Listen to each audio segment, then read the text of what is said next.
പ്രഹസനം?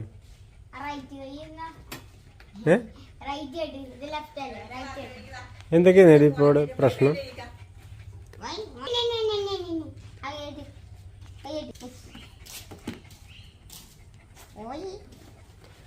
എന്തിനാ പെണ്ണെ ഇങ്ങനെയൊക്കെ കളി കളിക്കുന്നത്?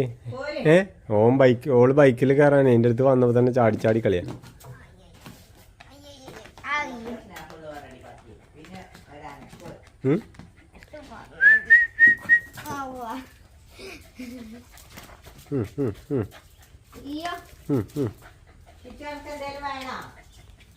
കിച്ചൻ ചോറ് വേണ്ടേ?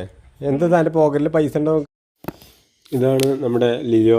ഒരു ചുമന്ന കണ്ണാടി വെച്ചിട്ട് നല്ല ഭംഗിയിലുള്ള കളി കളിക്കുകയാണ്. അവൾക്ക് കണ്ണടയൊക്കെ വെച്ച് കഴിഞ്ഞാൽ അടങ്ങിയിരിക്കും കേട്ടോ. പിന്നെ അങ്ങോട്ടും ഇങ്ങോട്ടും നോക്കില്ല, അതേപോലെ പടി നേരെ ഇരിക്കും. കാരണം അത് എന്തോ ഒരു ബുദ്ധിമുട്ടുള്ള പോലെയാണ് നമുക്ക് ഫീൽ ചെയ്യണത്. അവൾക്ക് എന്തോ ഒരു ബുദ്ധിമുട്ട് എന്നുള്ള ബേസിൽ. പക്ഷേ അവളെ കാണാൻ നല്ല രസമുണ്ട് എന്ന് വിചാരിക്കുന്നു.